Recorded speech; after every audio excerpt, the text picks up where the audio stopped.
basic average girl, and I'm here to save the world. You can't stop me cause I'm Kim Possible. There is nothing I can't do, and when danger calls, just know that I am on my way. It doesn't matter when or when there's trouble, if you just call my name, Kim Possible.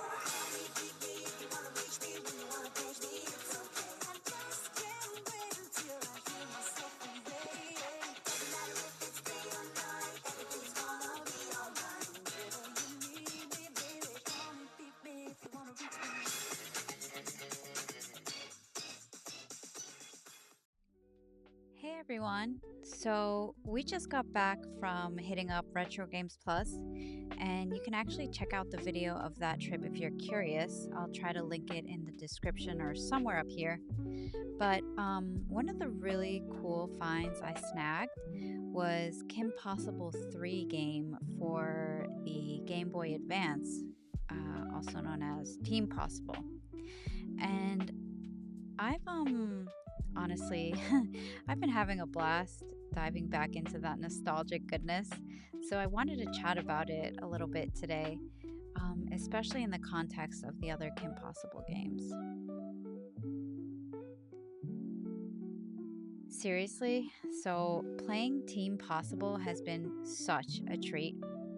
It's got that classic Kim Possible charm that I loved from the show, and the gameplay itself is genuinely fun and surprisingly engaging for a GBA title.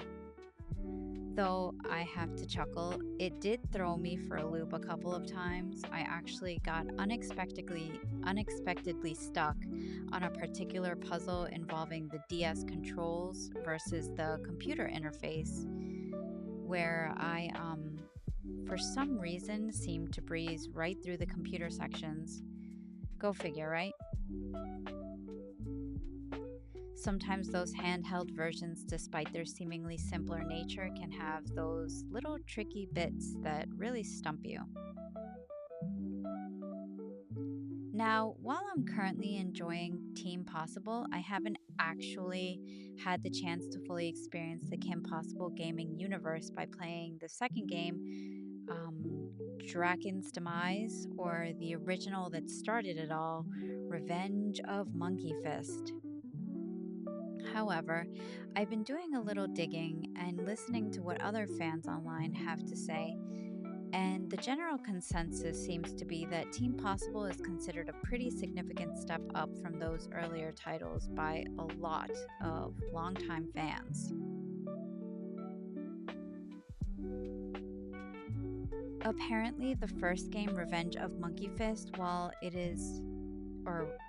was important for kicking off the video game series based on the show, it was criticized for being too simplistic in its gameplay mechanics.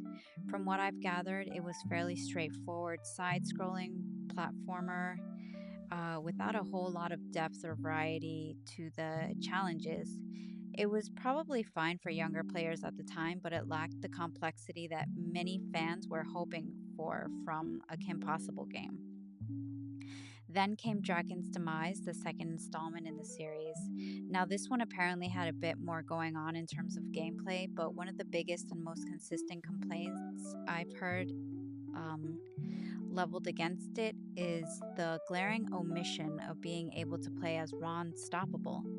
For a huge chunk of the Kim Possible fan base, the incredibly dynamic and often hilarious partnership between Kim and Ron is absolutely central to the show's appeal. So the fact that you couldn't directly control Ron in Draken's Demise, with him essentially relegated to more of a non-playable supporting character within the story, was a major letdown for many. It felt like the key element of the Team Possible spirit was missing. That's precisely where Kim Possible 3, Team Possible, really shines and differentiates itself. As the name so clearly suggests, the game makes the team dynamic a core part of the gameplay experience. This was the first game in the series where Ron Stoppable was not just present, but a fully and actively playable character. You have the ability to switch seamlessly between controlling Kim and Ron throughout the various levels of the game, and crucially, they each possess their own unique set of abilities, gadgets, and even weaknesses that you need to strategically utilize in order to successfully navigate the environments and solve the puzzles. Kim, of course, brings her signature acrobatic skills, her grappling hook, and the other cool spy gadgets to the table, while Ron, in his own wonderfully Ron like way, has his own set of, well, sometimes less conventional but surprisingly effective abilities, often involving Rufus, the naked mole rat. Rufus isn't just a sidekick here, he actually plays a role in solving certain environmental puzzles and helping the duo progress. So, the introduction and emphasis on genuine teamwork as a core gameplay mechanic is a massive addition that brings a ton more variety, strategy, and overall fun to the Team Possible compared to what I've heard about the more limited gameplay options in the earlier Kim Possible games.